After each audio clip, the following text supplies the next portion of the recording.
కేసీఆర్ గారు మా head. So KCR గారు ఇప్పటివరకు మా అబ్బాయిని ఒక మాట కూడా మాట్లాడలేదు. వీళ్ళకి ఎందుకు ఉలికి పడుతున్నారు బీఆర్ఎస్? కేసీఆర్ గారు నిర్ణయం తీసుకోకపోతేనే ఇలా సుప్రీంకోర్టులో మా పార్టీ పిటిషన్ ఫైల్ చేస్తారా? పాడి కౌశిక్ రెడ్డి గారు కానీ లేకపోతే ఇతరులు కానీ.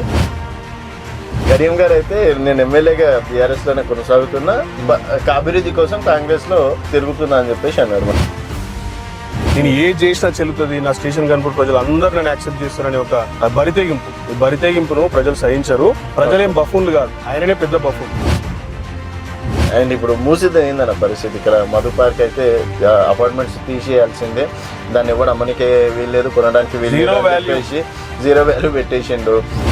ఆయన కొట్లాడిందే అట్టడు వర్గాల ప్రజల కోసం, ఆయన కొట్లాడిందే దేశ స్వాతంత్రం కోసం. నువ్వు ఇక్కడ ఉన్నటువంటి ప్రజల స్వాతంత్రాన్ని నువ్వు ఏమంటారు తొక్కేస్తున్నావు.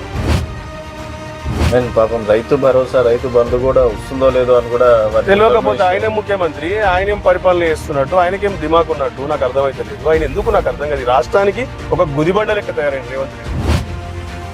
మూసి అంటే రివర్ ఫ్రంట్ ద్వారా చాలా మందికి ఉద్యోగాలు వస్తాయి, నిరుద్యోగులకు ఉద్యోగాలు.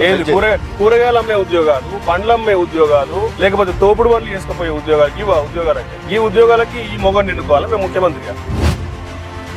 ఇలా నువ్వు చార్మినార్ దగ్గరికి పోతే రాత్రి 1కి 2కి కూడా నీకు చాయ్ దొరుకుతుంది, బిర్యానీ దొరుకుతుంది. నువ్వు ఈ మూసి నది పక్కన పెట్టేది దుకాణం నాకు అర్థం కాదు. ఏం పెడతారంట? హోటల్ పెడతారంట. కలుషితమైనటువంటి నీరు ద్వారా పంట పొలాలు ఎండుకోపోతున్నాయి అండ్ అనారోగ్యానికి గురవుతున్నారు. తర్వాత స్మెల్ వల్ల అంటే లేనిపోని రోగాలు వస్తున్నాయి. ఇవన్నీ చేంజ్ చేస్తున్నాయి కదా. 5 స్టార్ హోటల్స్ నీకు మూసి పక్కనే కట్టాలి. నువ్వు మూసిని ప్రక్షాళన లేదు. ఆ మూసిని ఉపయోగించుకొని నువ్వు దాంట్లో 1,50,000 కోట్లు మింగే ప్రయత్నం చేస్తున్నావు.